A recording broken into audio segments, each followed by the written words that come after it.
అందరికీ శనార్థులు దిల్లార్ వార్తలకు స్వాగతం.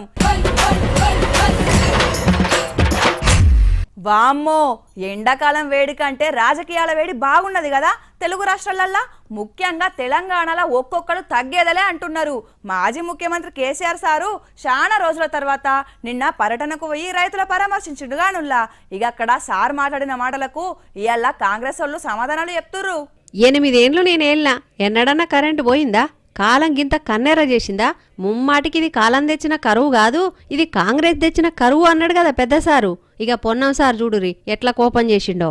ఇది ఎవరైనా జ్ఞానం ఉన్న మాట మాట్లాడేది చాలా పెద్ద గౌరవం ఉండే. నాకు అవగాహన లేకుండా మాట్లాడితే 10 సంవత్సరాలు పరిపాలించిన వ్యక్తే కరువుకు రాజకీయ పార్టీకి సంబంధం లేదు, ప్రభుత్వానికి కరువుకు సంబంధం లేదు. నీకు వీలైతే ప్రభుత్వంగా మేము కూడా ఈరోజు కేంద్ర ప్రభుత్వాన్ని డిమాండ్ చేస్తా ఉన్నాం. కరెంటు మీద కూడా కాంగ్రెస్ వాళ్ళను ఉట్టి పుణ్యానికి బదనాం చేస్తున్నారు, ఆరిపోసుకుంటున్నారు అని పట్టిసార్ కూడా ఇగో ఇట్లా అనుకొచ్చిండు. వారు ప్రెస్ అడ్రస్ చేసినటువంటి ప్రాంగణం, ఆ ప్రాంగణమే వారు మాట్లాడేటువంటి మైక్ కానీ మిగతాది కానీ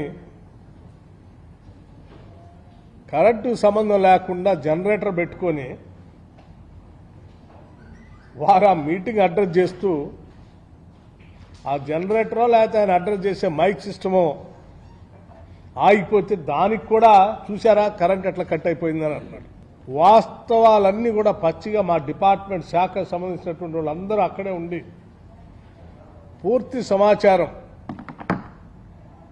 ప్రజలకు తెలియజెప్పేటట్టుగా బహిర్గతపరిచిన తర్వాత నిజంగా నాయకులు ఈ స్థాయిలో ఉన్నటువంటి వాళ్ళు ఇంత చిన్న చిన్న వాటికి ఇట్లా దిగజారిపోయి ప్రజలను తప్పుదోవ పట్టిస్తారని నేను ఊహించలే.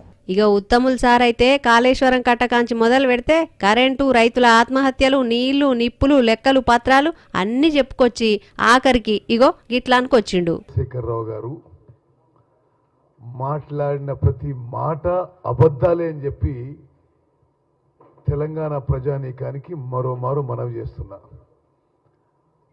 అబద్ధాలు, వాస్తవాలని వక్రీకరించడం,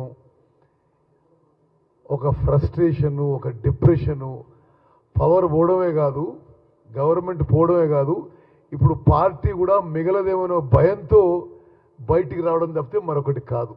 మొత్తానికి ఎవల వర్షన్ వాళ్ళు ఇట్లా చెప్పుకుంటా పోతున్నారు.